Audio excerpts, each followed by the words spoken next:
I stood still in front of the reception desk, my heart pounding in my chest as if it wanted to escape.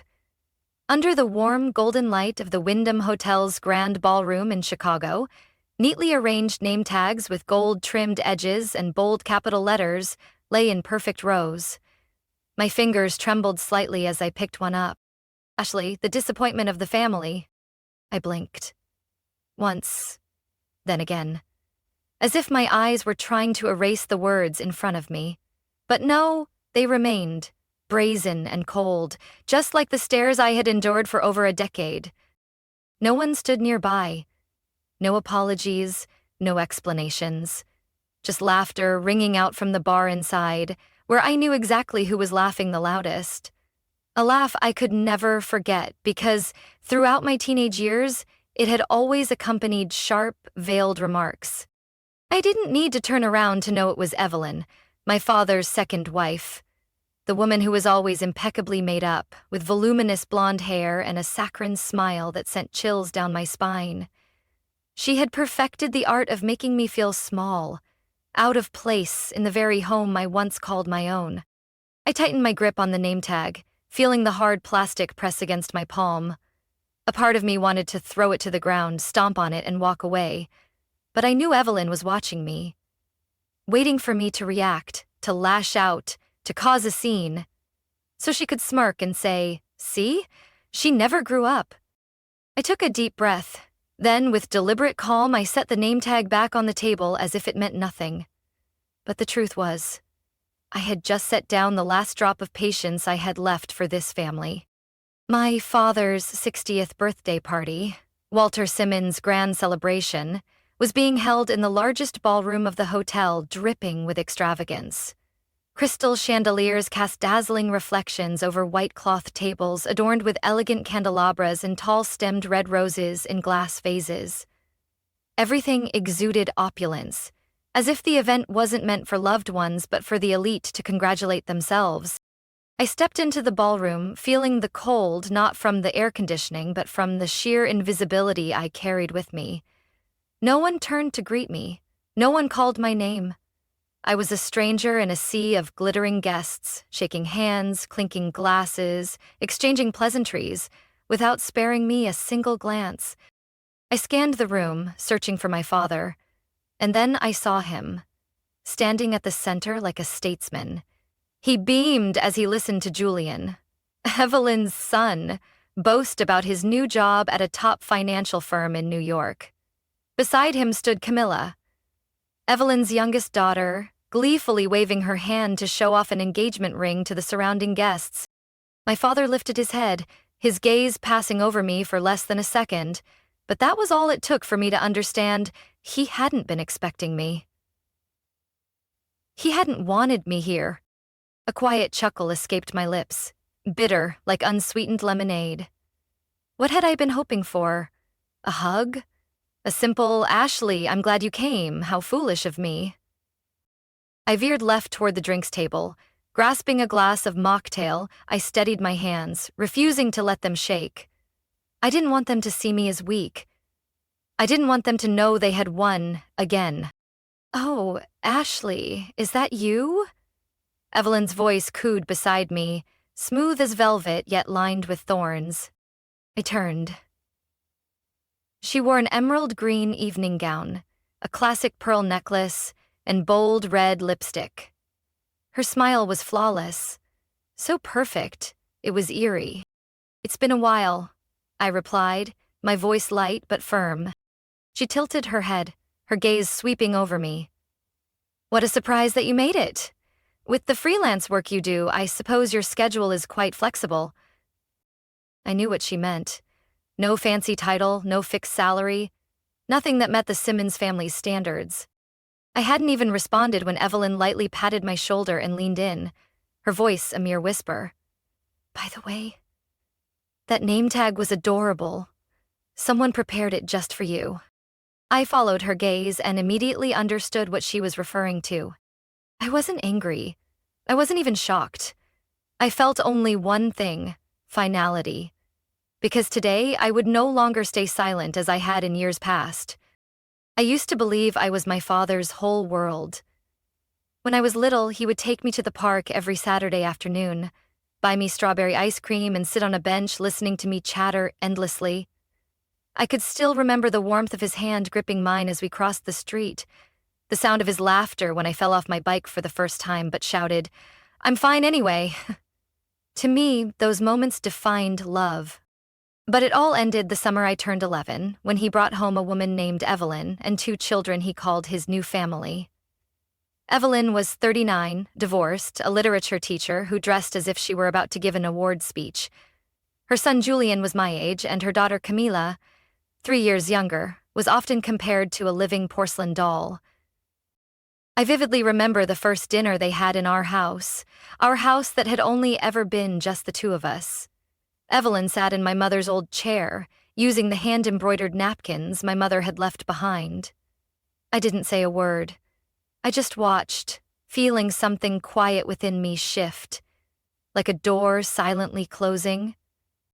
At first, I tried to fit in. I forced a smile when Evelyn called me Little Ashley, even though her voice sent shivers down my spine. I played with Camila, despite her constant whining, and I attempted to find common ground with Julian, though he only spoke to me when he needed help with homework. But within months, I realized everything had changed, and not for the better. My father started forgetting our one-on-one traditions. Instead, he was always busy with their family outings, Camila's theater performances, Julian's sports tournaments. And me? I was at home, cleaning, babysitting, studying, and learning how to nod politely when Evelyn said, "You're the big sister. You should set an example." I became an unpaid housemaid in my own home. "Ashley, Camila spilled her milk. Clean it up. Ashley, tuck Camila into bed for me. Ashley, don't forget to take out the trash after doing the dishes." Even when it wasn't my fault, I was always the one responsible, and whenever I protested, Evelyn would smile sweetly and say, "Don't make a big deal out of small things." And my father? He would just shake his head, signaling me to stay quiet. I still remember a chilly March afternoon when I was 14. I waited outside school for almost an hour, my hands numb from the lingering Minnesota winter. When I finally got home, mud on my shoes, I found my father in the living room, laughing with Evelyn, Julian, and Camila, unwrapping early birthday presents for Camila. No one had remembered me. No one asked why I was late. But the final blow came when I was 17, preparing my college applications. Before she passed, my mother, a meticulous, loving woman, had set up a savings account just for me. She had scraped together every penny for nearly a decade as an accountant, her only wish being for me to have an education and a future of my own. One autumn morning, I checked the account, expecting to find enough for my first 2 years at Northwestern University, my dream school. Instead, the balance showed just 3 numbers, $128. I thought it was a mistake. I called the bank. And then my heart stopped when the teller confirmed that my father had withdrawn every cent 3 months ago for his son's tuition. His son wasn't me, it was Julian. I went home, the bank statement still clenched in my hands. I handed it to my father and asked, "Why?" He spoke as if he were discussing groceries. "Julian got into Michigan State. He needed the money immediately. You're smart. You can get scholarships." I wanted to scream that it was my mother's money, that it was her last gift to me, but I only managed to whisper, "Do you think Mom would have agreed?" He looked at me, said nothing. Then he turned away. That night, I packed my things. Just a few sets of clothes, my journal, and an old photo of my mother and me on my 8th birthday. I left that house in silence. No one saw me off. No one asked why. And no one tried to stop me. I didn't know what lay ahead, but I made a vow to myself. I would never return. At least not as the disappointment they had labeled me. Because in that moment, I knew I had only one choice left: to become the person my mother had always believed I could be. I left home on a crisp October morning, the air just beginning to bite with the arrival of fall. Each breath I exhaled turned into a misty white cloud before me, but inside I burned. not with anger, but with the certainty that there was no turning back. The only luggage I carried was an old suitcase my mother had used in her college days, along with a few books, a sweater, and what little savings I had from my part-time job at the local bakery. No one saw me off, no hugs, no words of encouragement. As the door closed behind me, I heard laughter from inside, Evelyn and Camila rewatching Julian's birthday video. Meanwhile, I walked away in silence, as if I had never belonged there. I started my new life in Grand Rapids, nearly a 4-hour drive from home. It wasn't a big city, but it was big enough for me to disappear from my father's sight and from his perfect family. I rented a small basement room from an elderly couple, Mr. and Mrs. Jenkins, who let me pay rent in weekly installments. During the day, I worked as a receptionist at a dental clinic. At night, I washed dishes at a small Italian restaurant down the street. After 10 p.m., I took online courses, transfer credits to apply to the local public university. I didn't have time to feel sad. I didn't have the energy to dwell on the past.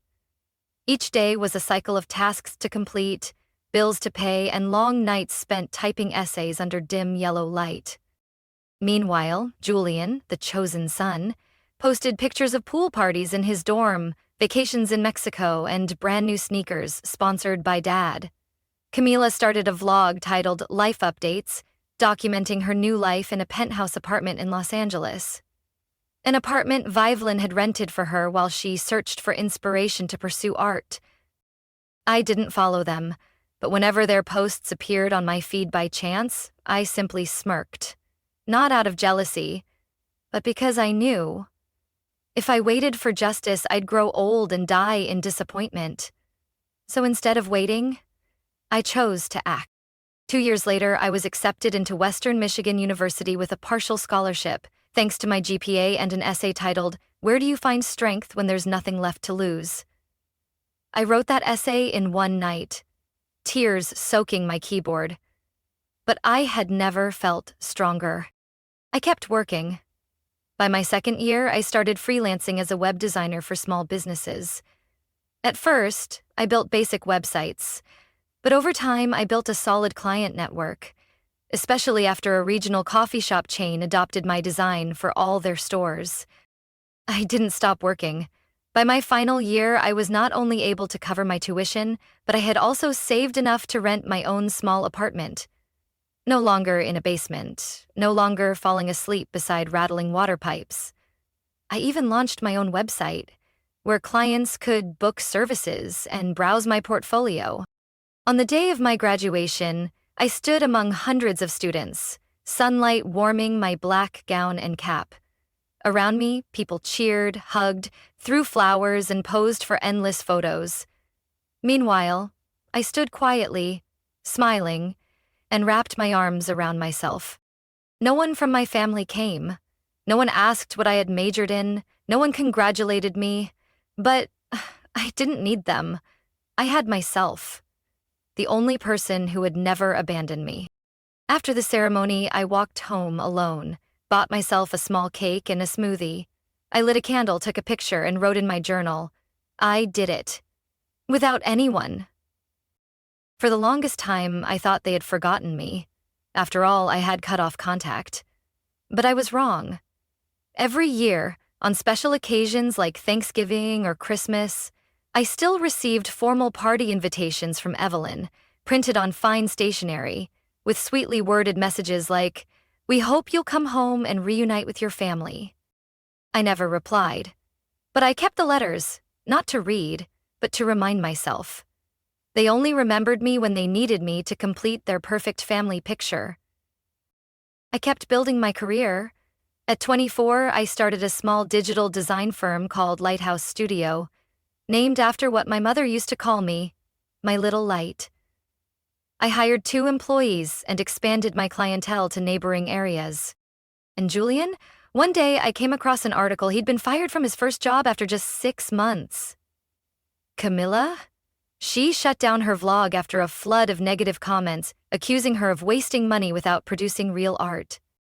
As for me, every morning I brewed coffee, opened my laptop, reviewed new contracts, and reminded myself, I don't live to prove anything to them. I live to keep my promise to myself. To never go back to where I started. I once believed that if I became successful enough, if I proved myself, they would look at me differently. But I was wrong. So many times. Even though I had been gone for nearly 6 years, I occasionally showed up at major family gatherings, mainly due to pressure from my mother's side of the family. They still believed in family above all, not knowing or refusing to acknowledge that this so-called family had left me alone in the freezing cold without a second thought. But I didn't blame them. They only knew what Evelyn told them, that I was the rebellious child who isolated herself to pursue some vague digital art dream. On Christmas Eve of my 25th year, I received a call from Aunt Carol, my late mother's younger sister. "Ashley, at least come to Christmas dinner. For me," she said, "it would make me happy if you came." I had 1,000 reasons to say no. But I owed her too much. From the times she secretly slipped me lunch money in high school, to her short but heartfelt holiday texts.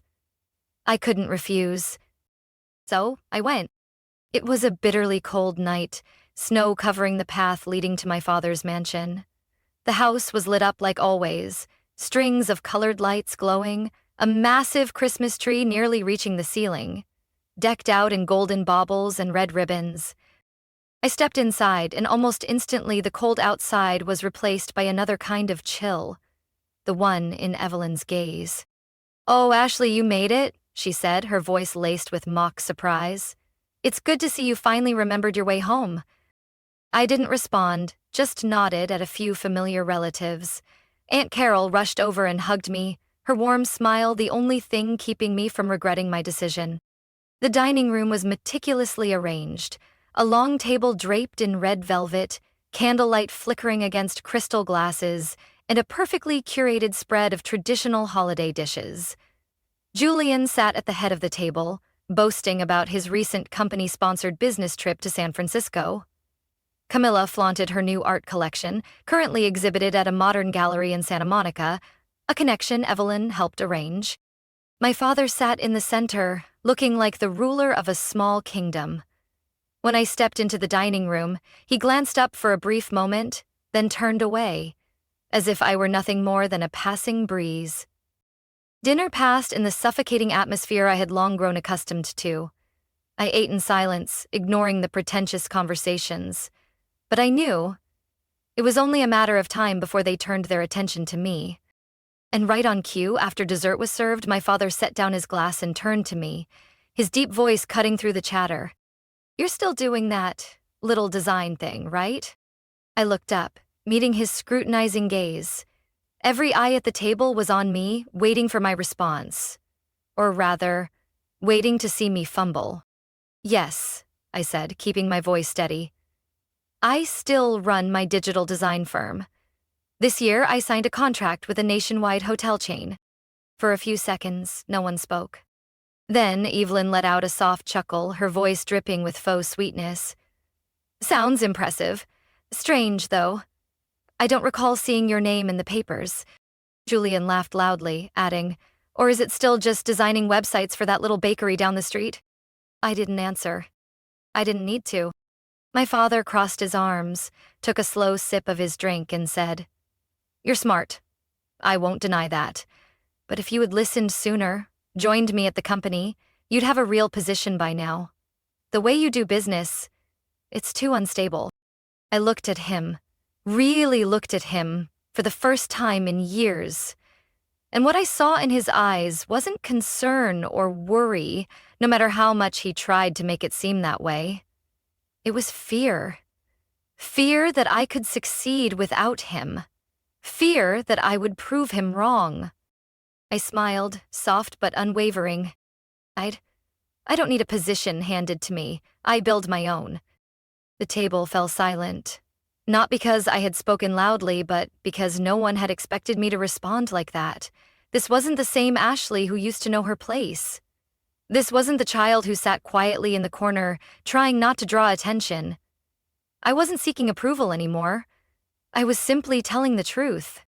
That night, as everyone cleaned up and the children gathered around the tree to open presents, I left that house in silence, just as I had when I was 18. But this time, it wasn't because I was being pushed out. It was because I had chosen not to belong there anymore. And the most surprising part? When I stepped outside, I didn't feel as cold as I had when I arrived. Maybe because I knew that the next time someone asked, "Why don't you come home?" I would smile and answer, "I have a home of my own." I was still standing there, right by the reception desk at my father's 60th birthday party, staring at the name tag. Ashley. The disappointment of the family? The chandelier above cast shimmering light onto the marble floor, but all I felt was a deep, lingering chill. Laughter rang through the air, glasses clinked, and soft jazz melodies floated from the live band in the corner. Everything was staged perfectly, a flawless tableau of a model family. A meticulously crafted picture, except for me. The ink stain that had been crossed out, yet still bled through. I could leave. I had left before. But this time I didn't want to retreat in silence. I was no longer the Ashley who endured quietly, who bit her tongue and pretended not to hear the jabs. Not tonight. I stepped into the grand hall where my father, Walter Simmons, stood at the center of his circle of guests. Dressed in a gray suit, silk tie, holding his wine glass as if he were delivering a presidential speech. Evelyn stood close by, her hand lightly touching his arm whenever he said something that made the guests laugh. I walked straight to the bar and took a glass of water. I didn't need alcohol to make me strong. As I turned back, my eyes met Camilla's. She stood with a group of people, probably social media influencers. Her expression wavered between curiosity and disdain. Then Julian noticed me too, exchanging a pointed glance with his mother. I lifted my glass and tapped it lightly. A soft ting rang out, not loud, but enough to turn a few heads. I stepped forward, right into the center of the room where all the lights converged. I took a deep breath. "Sorry to interrupt the celebration," I said, loud enough for everyone to hear, just enough to make the surrounding chatter die down. My father's eyes widened for a brief second before he raised an eyebrow, about to say something, but I continued before he could. Tonight is my father's 60th birthday, a milestone, a life of success, power, and remarkable talent in deciding who is worthy to be called his child. The air thickened. A few whispers spread through the crowd. Evelyn straightened her posture, pressing her lips together. "Some of you may not know," I went on. "I'm Ashley, the only daughter of Walter Simmons. But judging by how he treats me, you'd think I was just another stranger at this party." I lifted my chin, locking eyes with him. "Your daughter, the one erased from family photos. The one you never showed up for at a single graduation. The one you scoffed at whenever my career was mentioned because it didn't align with what you wanted." No one spoke. I could hear my own heartbeat, but my voice remained steady. "Tonight, someone left me a gift. A name tag labeled, 'The Disappointment of the Family.' How thoughtful, how creative. But if you thought that would make me bow my head, then you forgot one thing. I have learned to stand tall. Without any of you holding me up." I turned to Evelyn, my voice lower, colder. "Evelyn, you've spent over a decade trying to erase me. From dinner tables, from photo frames, from college funds, from my father's trust. But you forgot one thing. I'm still here. I exist. And I am not afraid of you anymore." Evelyn's eyes flashed, but she said nothing. I shifted my gaze to Julian and Camila. "Julian, Camila, you had everything. Favoritism, money, opportunities I could only dream of. But I wonder, without my father's backing, how far would either of you really go?"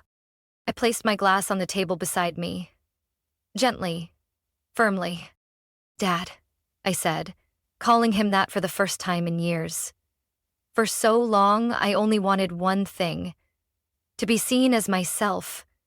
Not as a replica of someone else, not as a mold you created.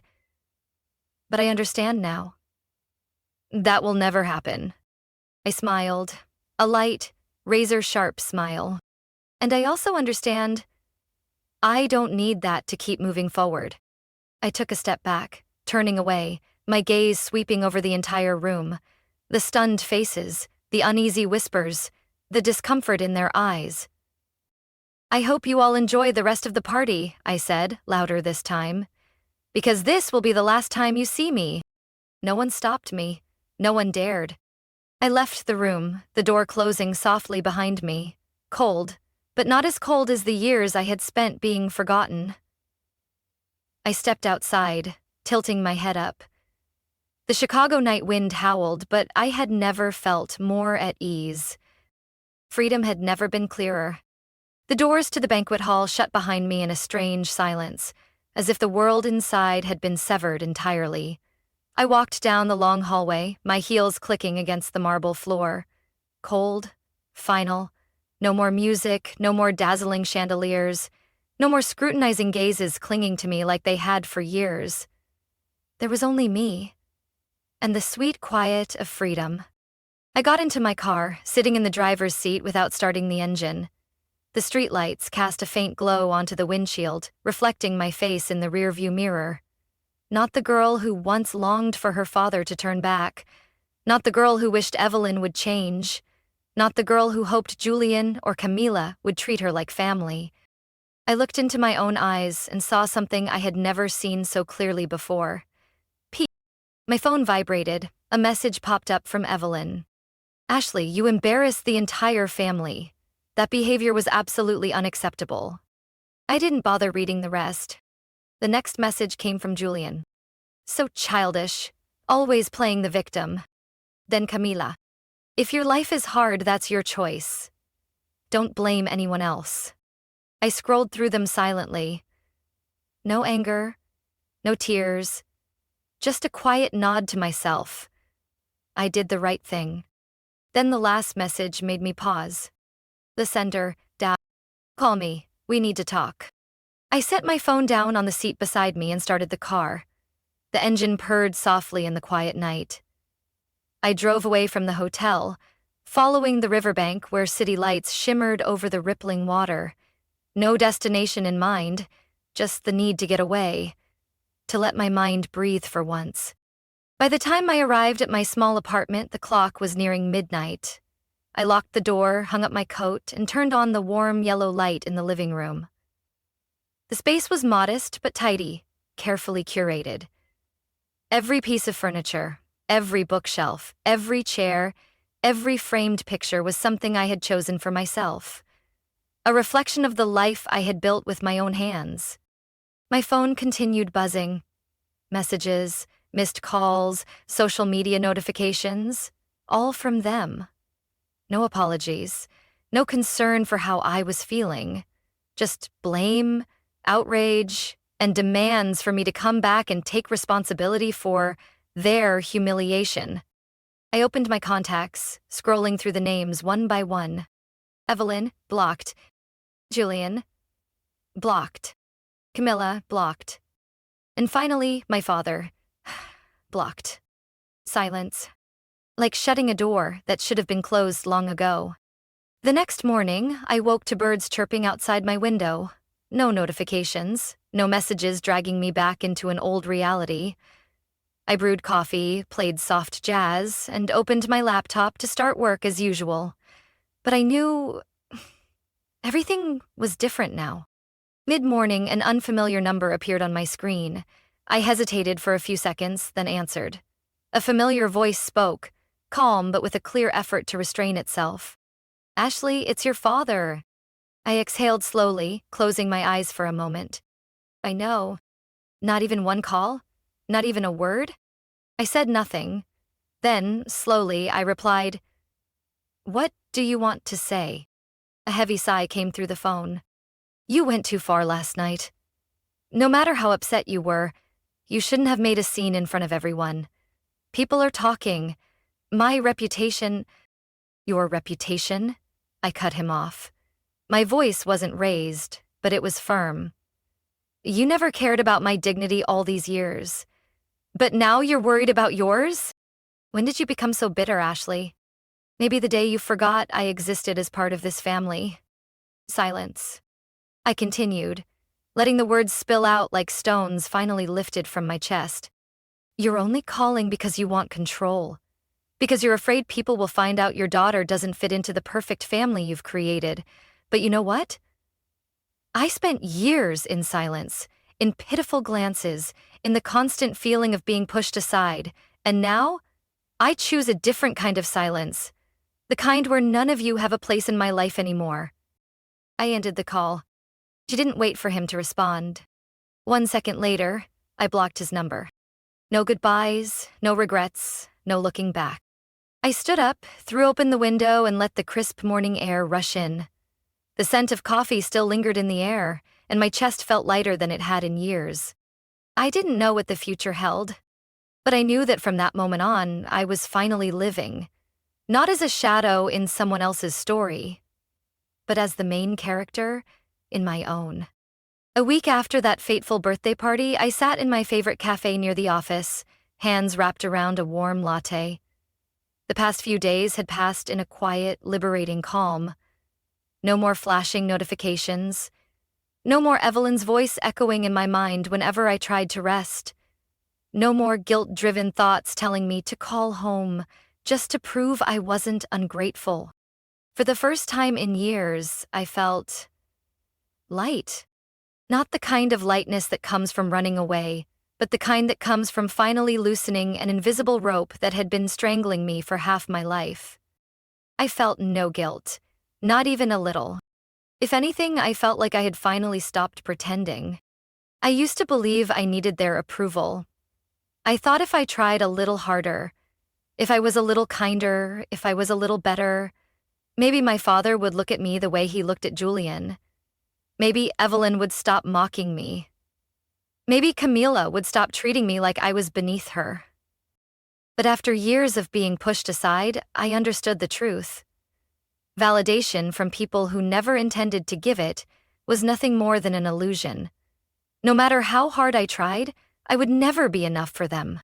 One Sunday morning, sunlight streamed through my white curtains as I stood in my living room, small but warm, and asked myself, if today were the first day I could truly live for myself, what would I do? I put on a classical playlist, opened my planner, and wrote the first words in blue ink. Live for myself, not for anyone else's expectations. I started making time for things I had once put aside, the paintings I never finished, the books I left halfway through, the cafes I always wanted to visit but skipped because I was too busy proving my worth. I re-uploaded a few personal design projects on my company's website, not client work, just things I created simply because they made me feel alive. And to my surprise, a week later, a boutique furniture brand from Portland reached out, asking if I would collaborate on their fall campaign. We want something with soul, and we see that in your designs. I read that sentence over and over. No talk of fitting industry standards, no demands to match market trends. Just an honest recognition of my work, from people who had no idea who my father was, who valued me for what I created, not for where I came from. That feeling of being seen for my own talent, not for my place in a family, was what I had been searching for all along. One afternoon, I sat in the park with Aunt Carol, her hand gently holding mine. You know, Ashley, she said softly, since your mother passed, I always worried you'd be swallowed up by the coldness of that household. But today, looking at you, I'm so proud. I squeezed her hand. I didn't need anyone else. I just needed one person who truly saw me, and that was enough. Freedom, I realized, wasn't just about leaving a house, a party, or a phone call. True freedom was letting go of the need to be accepted in order to exist. I no longer needed my father's approval to believe in my own worth. I didn't need Evelyn's fake smiles to feel loved. I didn't need Julian or Camila to stop flaunting their privilege for me to know I wasn't lesser. All I needed was me, the person who had survived it all, who stood strong, and who had never let her heart grow cold. There were days when I still thought about the past, but not with bitterness, just as a part of the journey. Every wound had taught me something. Every act of neglect had taught me to remember myself. And every time I was pushed away, I had been brought closer to the truth. Not everyone who carries the title of family truly brings you love. It was a lesson I paid for with my youth. But I knew there was nothing more valuable than the freedom to walk forward, unburdened, never again needing permission to be myself. Because now I was no longer the disappointment of the family. I was my own greatest pride. From my own story, I've realized no one has the right to define your worth except for you. Family isn't always a safe place if it forces you to forget who you are. True freedom isn't found in acceptance. It's found in having the courage to walk away from relationships that hurt you. I no longer live to please others. Now I live to honor myself, the person who endured it all and never looked back. What do you think about Ashley's journey? Have you ever faced a moment where you had to choose between family expectations and your own happiness? Share your thoughts in the comments. And don't forget to follow the channel for more powerful stories about family, resilience, and self-discovery.